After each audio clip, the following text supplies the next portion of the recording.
აქციებზე დაკავებული 11 პირის საქმის დღევანდელ პროცესზე საკმაოდ ბევრი რამ მოხდა, იყო ბევრი შუამდგომლობა, იყო არაერთხელ გამოცხადებული შესვენება სხვადასხვა მიზეზის გამო და ახლა მაყურებელს მოუყვებით ქრონოლოგიურად როგორ ვითარდებოდა პროცესები აქციებისას დაკავებული 11 პირის საქმეზე. პირველ რიგში სასამართლოს ხდომა დღესაც დაიწყო დაგვიანებით, ამის მიზეზი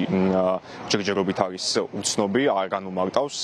ეს არც მოსამართლე ნინო გალუსტაშვილს და არც ბრალდების მხარეს ადვოკატები დროულად მოვიდნენ გამოცხადდნენ სასამართლო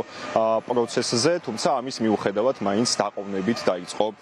სასამართლო დარბაზში ეს სხდომა. პირველი შუამდგომლობა შეეხებოდა თარჯიმანის შეცვლას, როგორც მოგეხსენებათ, 11 დაკავებულს შორის ორი პირი არის უკრაინის მოქალაქე, ეთნიკურად უკრაინელები არიან ისინი და მათ არ ესმით ქართული ენა, შესაბამისად საჭიროებენ თარჯიმანს. მათ დაცვის მხარის შუამდგომლობის მიზეზი იყო ის, რომ მათი თქმით თარჯიმანი პროფესიულ საქმიანობას სათანადოდ ვერ ასრულებდა და ასევე შეურაცხყოფას აყენებდა ზოგიერთ შემთხვევაში მათი დაცვის ქვეშ მყოფებს. ბრალდების მხარემ ეს პოზიცია არ გაიზიარა, დაცვის მხარის შუამდგომლობას არ იზიარებდა და აცხადებდა, რომ ამის საფუძველი არ იყო და უბრალოდ პირადი ანტიპათიების გამო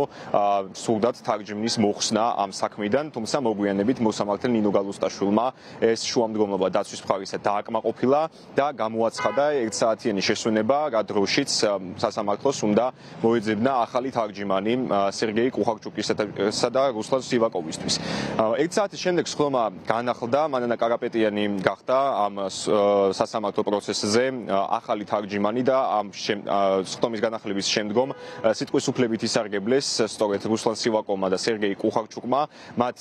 შუამდგომლობით მიმართეს მოსამართლე ნინო გალუსტაშვილს და სთხოვეს, რომ მედიის წარმომადგენლები ფოტო-ვიდეო აპარატურით დაეშვათ სასამართლო პროცესზე,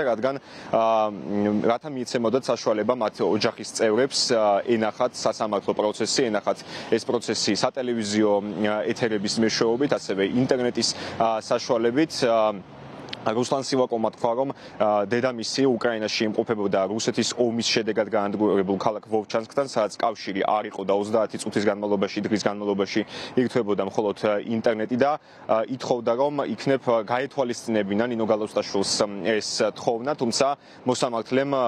ბრალდებულთა ეს შუამდგომლობა არ გაითვალისწინა და სასამართლო პროცესი გააგრძელა ჩვეული ფორმატით, როგორც ეს გრძელდება უკანასკნელი 3 კვირის განმავლობაში. შემდგომ უკვე დაიწყო მოწმეების გამოკითხვა, განსაკუთრებულ დავალებათა დეპარტამენტის თანამშრომლები დაკითხეს. პირველი იყო ლაშა გელაშვილი და გიორგი გობრონიძე. წინა სასამართლოს ხდომებისგან და წინა მოწმეებისგან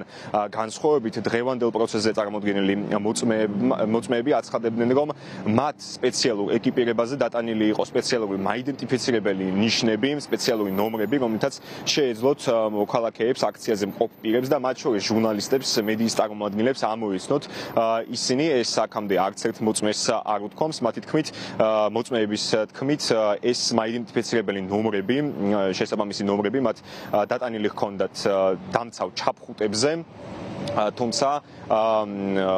კონკრეტული დეტალები ასევე მოწმეებს არ უთქვამთ და უშუალოდ რა პრინციპით ენიჭებოდათ ეს ნომრები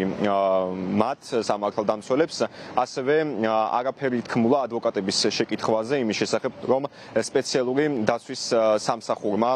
სპეციალურმა საგამოძიებო სამსახურმა უბრალოდ თავის დროზე უარყო ამ ნიშნების არსებობა და სწორედ ეს იყო ერთ-ერთი არგუმენტი იმისა, რომ შეუძლებელი იყო სამართალდამცველების ამოცნობა საპროტესტო აქციების მიმდინარეობისას. ერთ-ერთი მოწმე ლაშა გელაშვილი, გედედეს თანამშრომელი, აცხადებს, რომ ის არის მან მიიღო დაზიანება ფეხში ქვის სროლის შედეგად. ის ამბობს, რომ ეს ქვა ისროლა დემონსტრანტმა, თუმცა კონკრეტულ ვინაობას ვერ ასახელებს. რაც შეეხება მეორე მოწმეს, გიორგი გობრონიძეს, რომელიც ასევე არის განსაკუთრებულ დავალებათა დეპარტამენტის თანამშრომელი, ის ამბობს, რომ მას ფეირვერკი მოხდა საპროტესტო აქციების დაშლისას 30 ნოემბერს, თუმცა ისიც მისი კოლეგის მსგავსად ვერ ასახელებს იმ პირის ვინაობას, რომელმაც მას რაიმე ტიპის დაზიანება მიაყენა.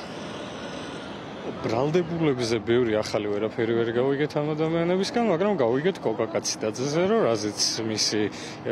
აწ უკვე აღარ არსებული უწყება აპელირებდა, რომ შეუძლებელი იყო ამ ადამიანების დადგენა და ამოცნობა, თუნდაც რაღაც გამოძიების ფარგლებში, აღმოჩნდა რომ თურმე ეს ყოფილა ტყუილი და უბრალოდ სახელმწიფოს ინტერესი არ ქონია იმდენად რამდენადაც. ხო, იმდენად რამდენადაც ის გახლავთ უკვე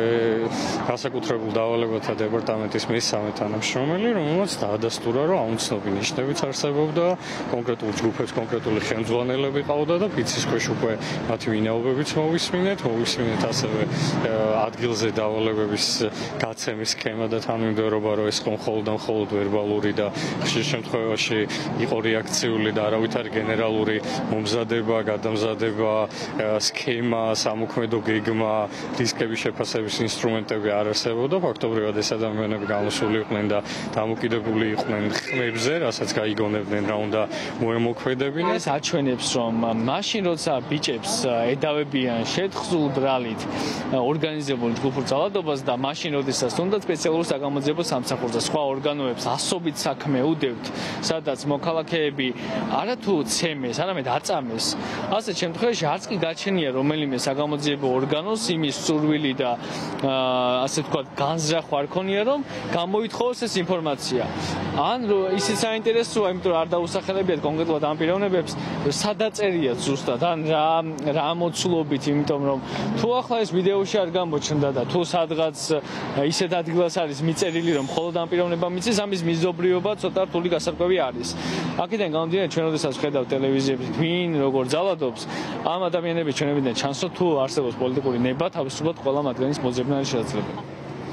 დღევანდელ პროცესს წინა პროცესების მსგავსად არ ესწრებოდა ბრალდებული რევაზ კიკნაძე, ის მოსამართლე ნინო გალუსტაშვილმა 26 ივნისს სასამართლოს დაუმორჩილებლობისთვის გააძევას ხტომათა დარბაზიდან და აუკრძალა პროცესებზე დასწრება, ვიდრე პირველი ინსტანციის სასამართლო არ დაასრულებს საქმის განხილვას. აქვე გეტყვით, რომ 8 და 11 პირის საქმეების განხილვა, რომლებიც დააკავეს აქციების ფარგლებში, პროექტული საპროტესტო აქციების ფარგლებში, ჯგუფური ძალადობაში მონაწილეობის ან ორგანიზების ბრალდებით, ივლისის თვის განმავლობაში ყოველდღიურად იმართება ეს პროცესები, დღე გამოშვებით 11 პირის და 8 პირის, ასევე აგვისტოს თვეში არის ჩანიშნული რამდენიმე პროცესი. ადვოკატები ამბობენ, რომ ამის მიზეზი არის ის, რომ მოსამართლეს და ბრალდების მხარესაც სურს, რომ საქმე სწრაფად 9 თვიან ვადაში განიხილოს, სხვა შემთხვევაში